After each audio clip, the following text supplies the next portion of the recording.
intersection that is really dangerous, and it's going to be worse when the bridge comes in. That's at El Camino Village where the fire station is, and I think we're eventually going to have a light there. That's what I think. So, but the main thing is the roads and safety. That's my vision. Thank you. Okay, thank you. Mr. Alfonso. Thank you. Can you hear me? Good. What I'd like to see is good economic growth, slow growth, and I think we'll see that automatically because of the way inflation is right now. I'd like to see more being done for seniors, for vets, and those that are not in a fortunate position and able to afford housing, as well as food and transportation. And besides that, I'd like to see more being done on the river. Losing one person is a catastrophe, to say the least. And nobody wants to see that. So I want to see more enforcement on the river itself. Thank you.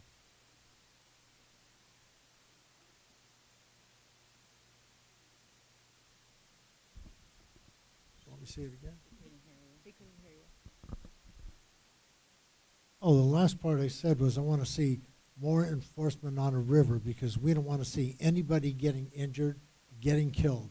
Well, the cost of a life is ridiculous, and we don't want to lose anybody. Our next question. Each council member only has one vote. What will you do to ensure that your priorities are enacted? Ms. Wegrin? And very true, we are only one vote. The mayor's one vote, the vice mayor is one vote, and we as council members are one vote. But we are leaders, and we should act as leaders. And as a leader, you want to mentor, and you want to educate, and you want to bring someone over to your side, but you also want to hear their side. It's not about me personally when I make my vote. It's about the citizens in this community. So I'm an ear. The most important thing for me is to listen to what they have to say and bring them on my side. Thank you. Thank you. Ms. Ring? Say it again. Say it again. Each council member only has one vote. What will you do to ensure your priorities are enacted? Okay, well, what I'm going to do, which I do in my regular life, is I'm going to do what I believe is right. What I believe is right. Unfortunately, on council, there's sometimes you're going to make a decision, and you have to make a decision. That's your job. And sometimes some people aren't going to be too happy with you. But if you stick with what's right, because it's the right thing to do, you'll be okay. That's my plan. Mr. Alfonso? What I would do is give the most educated, intelligent, common sense type of response to whatever the issue might be and vote that way. Thank you. Ms. Saldana?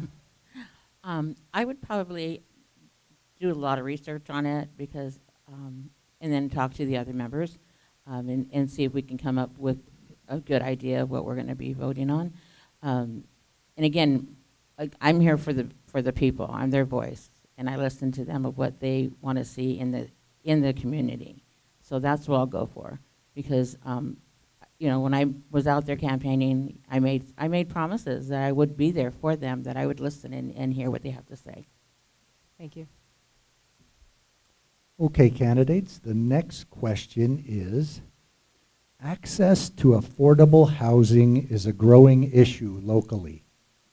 What can the city do to ensure that current and future residents will be able to afford monthly rent or mortgage payments?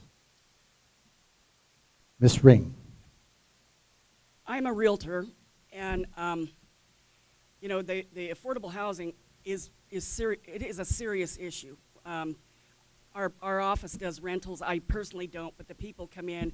My landlord's selling my house. I got to find a place to live, and the rents have gone high, just like everything. That's supply and demand. But just like the other night we had a forum, I'm going to basically say the same thing. The market is changing, And what drives the prices is the market. Well, the supply and demand for housing has dropped significantly in the last 3 weeks. I personally feel. So the housing's going to come down. That's just the way it is. And I believe there's a developer coming in for some low income, but again, they don't have supplies. We can't build it fast enough. So I wish I had an answer. I really do. I don't. But I think everybody is aware of what's going on. You just about have to be asleep not to know. So, okay, thank you. Thank you. Mr. Alfonso. Good question. With inflation right now at 8.9%, which is the highest in 45 years, according to Goldman Sachs, and this is as of yesterday, the interest rates will increase 8 times over the next 18 months. So looking at people trying to buy homes, unless their credit score is in a high 800s, they can be looking at anything from a start with a good rating, about 6.4% up to 18%. Now, with the economy the way it is, I don't see too many investors out there that'll be jumping at trying to come to Bullhead City to start investing in building things. They will never be able to make any money if they try that right now. Their materials are short, the costs are high, labor has moved from here over to Las Vegas. So trying to find qualified people is very difficult. A good example is I've been trying to get some block work done for 7 months, and I've had 5 people say they'll go ahead and give me a quote. I have yet to hear from any of them because they can't get workers. Thank you very much. Ms. Aldana. Well, I really don't, I'm going to say I really don't know how to answer that question, but as for affordable housing, yes, we should have it out here. So we can, because we know our community is growing, and of course, with the recession that we're having right now, I think that it would be a great idea. And Ms. Wegman. So we do have a developer that has been approved for affordable housing, and he is having some issues again with supplies. But that project has already been approved. It is in place, and it will happen as soon as he can get his supplies in. It's what we need here. It is definitely needed. Rents are outrageous, but the community is driven by what's going on. Interest rates are extremely high. Everything's already slowing down. Selling houses, mortgage companies are slowing down. It's the nature of the beast. So we have to work with the community to make the best of the situation, and I know that we will. Thank you. Moving right along. Decisions made by the Bullhead City Council affect residents throughout the tri-state. Will you create a positive impact in surrounding communities such as Fort Mojave and Laughlin? Mr. Alfonso. Thank you. I would do everything I could to create a positive idea in everyone's mind. And I'd like to work with those people, whether they be in Needles or whether they're over in Laughlin. I think we need more interfacing in that area. And one area in particular is dealing with the age of individuals that are able to ride these watercraft on the river. Here, 12 years old. There's California, I believe, is 16, and Nevada is 14.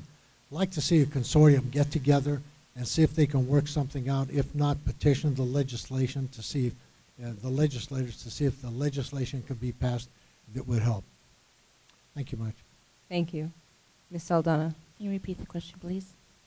Decisions made by the Bullhead City Council affect residents throughout the tri-state. How will you create a positive impact in surrounding communities such as Fort Mojave and Laughlin? Well, again, I would listen because they are, the people of the community. And a lot of people from Fort Mojave do come over to Bullhead side and do a lot of the activities out here. But, and I'm a motivator, so I motivate people to, so I'm not afraid to talk to people if there's a, decision that has to be made. But yeah, I would probably just go out and give them the input of what's going on that they need to know. Thank you. Ms. Wegler. Well, those of you that know me, I am very involved with the Chamber of Commerce. I've been involved with Kiwanis, with Rotaries. It's important that we work from bridge to bridge. Laughlin, Needles, Fort Mojave, and the Valley. We all need to work together. We're a tri-state area, but we are really one community. So many people that live on this side of the river work on the other side of the river. People on the other side of the river need home health and hospice care and doctors and hospitals just like we do on our side. So we need to work together. I'm all about working together, bridge to bridge, and I've always been that way and I always will be. Thank you. Thank you. Ms. Ring. Well, we have to work together because, like Annette said, we pretty much are all one community, and we all feed off of each other. So, you know, Topak, Golden Valley, even, they come here to go shopping. Laughlin, Mojave Valley, Needles. We just have to work together because it's good for our economic development. Thank you. Thank you. Next question. The availability of reliable, affordable energy is just as important locally as having access to an adequate water supply. What steps are you planning to take to ensure Bullhead City has a sufficient supply of electricity for current and future needs? Ms. Saldana. That's a good question. Well, that would be something that we would be discussing in a meeting of what we can do with the people from our electric and from our water. Thank you. Ms. Wegman. Well, we don't run the electric company. We work with them. They are a co-op, and we're all about working together with their programs. I can share a lot about our water system and what we have going on with, you know, conserving water. But on the energy side, again, we would just have to work with them and make sure that we could make some things happen. You know, we've got a great plan in place for our water system. Again, we would just have to work with the electric company. Thank you.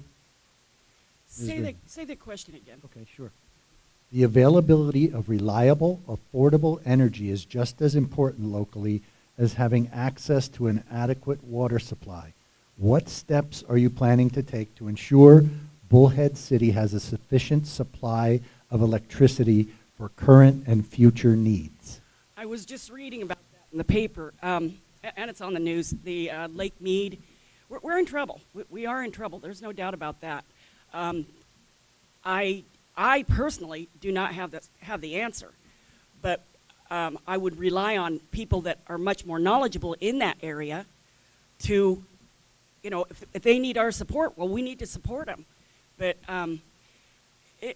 we're in some rough times. We're just in some rough times. We got to just buckle down and hold on. Thank you. Mr. Alfonso. Thank you very much. Best thing I can say right off the bat is we all better do a lot of praying for water. Mm-hmm. We need the rain, we need snowpack, etc. As Tammy mentioned this today, the federal government has given the 7 western states an opportunity to come up with a plan, a water plan, by the middle of August. And if a water plan is not come up by anyone or all of them, the federal government will be happy to step in and dictate to you what you should be doing to save water and what you should be doing in order to, around your house, make sure you're not wasting water. So with that in mind, we have to all, I think, get together individually at your own house and cut back your water usage. I know because there's a shortage, and over a year ago, I know my house, we actually start curtailing some of the water that we use. All I can say is we're in serious trouble with that, because if the water gets so low, they won't be able to pump it to where we can get electricity. It'll have to be done manually. And if it's done manually, they'll probably need fossil fuels. And with the use of fossil fuels, which everybody's going bananas about today, will probably be a main issue. And I don't want to be sitting in my house with candles all over the place, because I'm scared of fires anyway. Thank you very much. Our next question. What can the city do to assist residents who want to continue their education but need daycare for their children while attending classes? Ms. Wegman? We have a great program that we have together with the Boys and Girls Club. It's, you know, they've got underprivileged children that go there. They can apply for a grant, and it's covered. And we're able to do that because of all the fundraisers that we do in this community. I know that they can apply for aid as needed, but there are programs that are already in place that they can utilize, and I would promote those programs for them. Thank you. Thank you. Same question, Ms. Ring? I want to say something, though. It's not really the city's job, but back to, we do have the Boys and Girls Club, and that's a wonderful program. And the city, I think they still give them $50,000 a year, I think. And but there are options out there. There are options out there, but the city is not in the business to run a free daycare. Thank you. Thank you. Mr. Alfonso? I agree that we have too many people with their hand out. They don't want to go and work. They don't want to earn a living. They don't want to take the responsibility for themselves, their families, and their children. That's why we have so many problems today. I'm not going to get into one subject, that's constitutional. But there are programs out there for people looking for jobs and working. One is through the Arizona Department of Economic Security, where they will start apprenticeship programs. They can go for 1 year, 4 years, or 6 years. And all the time somebody is in that program, they're paid from day one. So that can help out a lot of people too. And I think that might be something that would be able to help a lot of people that we do have in town looking for some type of a profession. And they'll have it paid for by the state of Arizona. Thank you. Thank you. Ms. Saldana? I'm going to go ahead and agree with the Boys and Girls Club because they do wonderful things for this community, even during the summer with the free swimming and, you know, and how they redid our parks and stuff that looks so beautiful. So they have a place to go to take the children, you know, during the spring and winter. But they also have a great building with where they have the children at too. So like you know, I didn't know about the grants and stuff, but yeah, I would like to see them using the Boys and Girls Club more. Thank you. This is our final question. Residents, candidates, and their families have been called out and even attacked on social media.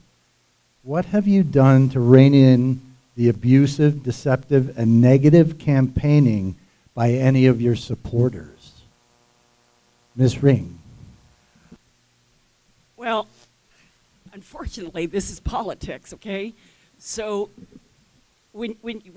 social media is almost evil. It really is. It's almost evil, but we're all on it. And I mean, what have I done? I can't name a thing where I've told somebody to be quiet or whatever, but you just try not to egg them on, because you just try not to egg them on. And if you do put an opinion, I know, you put an opinion out there, get ready. You're going to get another opinion back. So just social media is out of control. It really is. So, but, you know, I'm still on it, so there you go. Thank you. Mr. Alfonso. Now you're talking about a subject I have nothing to do with. I'm on no social media whatsoever. And the reason for it, 75% of what you find there as well as on the internet is not valid. It's partial information, it's bad information, it's subjective, and needless to say, it can hurt people. So I'm on no social media, but there's always a cure to it if somebody is really being harassed on social media. If you have an attorney, he'll be able to take it in court and show you whether if there's malice and there's intent, and you'll win your case. And if you do file a case, go for 7 figures, and that'll stop a lot of people from getting on social media and trying to badmouth him. Thank you. Ms. Saldana. I'm usually not on social media that much. I only do maybe post motivational or spiritual posts on my thing, and I think my friends know better not to even try to do that on social media because they don't want me to have to deal with them. So thank you. Ms. Wegman. Goodness. It's unfortunate that it can be ugly, but it can be negative. It can be negative anywhere, at your workplace, at a grocery store. Social media I use for positive things, for cooking, for my children, for fitness, for city events, those kinds of things. If I get attacked via email or on social media, I just ignore it. It's not worth my time.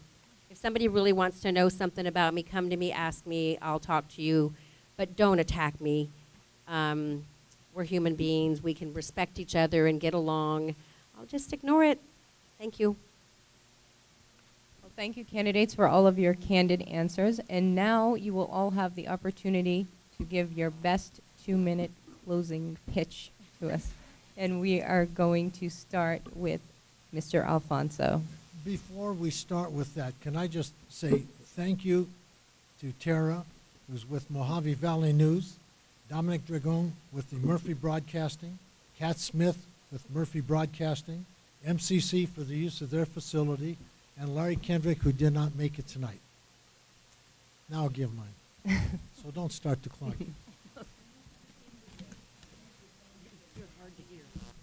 I'll be happy. Is that close enough? Great. All right. Well, it's either one or the other. Take it. Anyways, what we need is a common sense approach and having a strong infrastructure promoting our police department and fire services. We have to focus on the need for our senior citizens, promote our city for large and small business, revitalize some of our older neighborhoods, grow our economy and increase opportunities for our youth with the journeyman programs, internships, and review the adequacy of our public transportation, which seems to be floundering right now because of lack of having people to drive. And then what we have to establish is a say no to drugs type of program due to the high influx of drugs and fentanyl coming into our city as well as in our county. Doug Schuster, who's our sheriff, will be happy to fill you in a little bit more on that if you need it. I want to build upon the city's successes and continue to protect the health, safety, and welfare of our citizens, the economy, and environment. I will work for reasonable, sustainable growth, exercise effective oversight as a zealous advocate for the people. I'll work for you, not myself. I don't need anything. I'm a constitutionalist, and I believe in the Second Amendment. I'm against cancel culture, wokeism, and critical race theory. And I hope you'll support my efforts by voting for me for a proven professional with your vote on August 2nd. Thank you very much. Thank you, Mr. Alfonso. Ms. Saldana. I would love to see more things for the seniors, the programs for them, also for our veterans. I heard a lot of things out there about their health care, and I think they should come first than anything else. Our homeless issue that we do have out there, we need to work on that situation because there is a lot that we could do for that. And of course, backing up our police department. I care about the city and the people. I'm a woman of integrity and honest, and I stand by my word. I'm going to leave with a little quote from Zig Ziglar. I used it last night. The foundations of stones for a balanced success are honesty, character, integrity, faith, love, loyalty.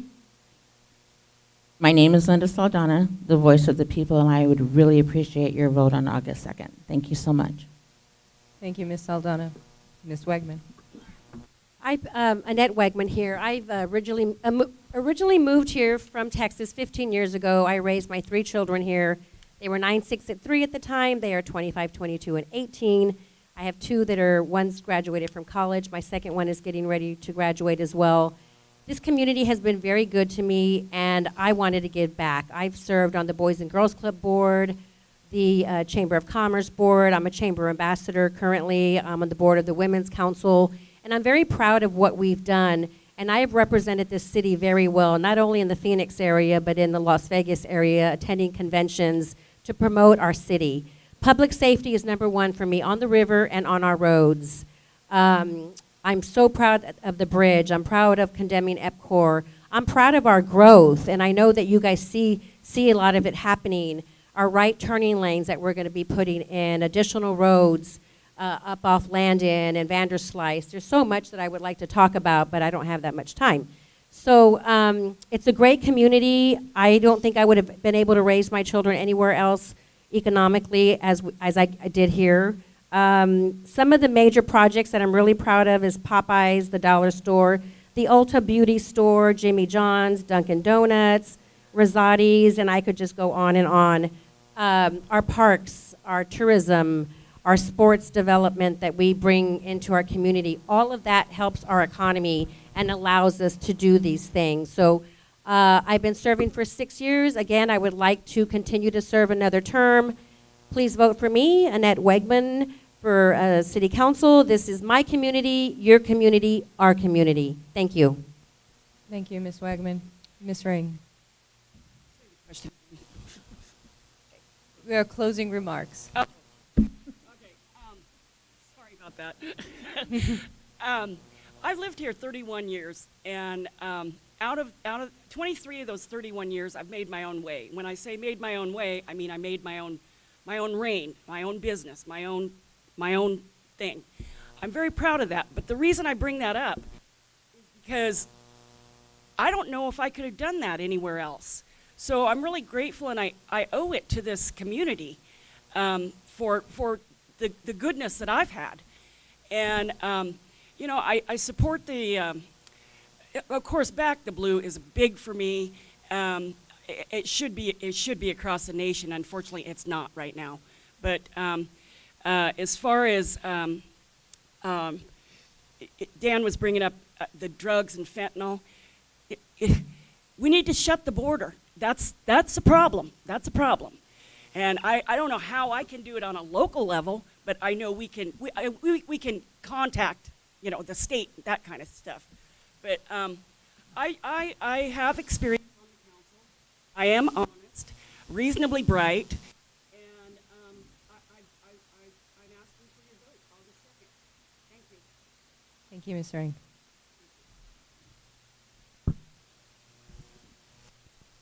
Well, that concludes our formal session. I want to thank all you ladies and gentlemen.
Hello, we would like to remind everybody how important it is to vote during primary elections, right, Aria? No voice is too small. Primary election voting is for everybody, Including voters who are independent.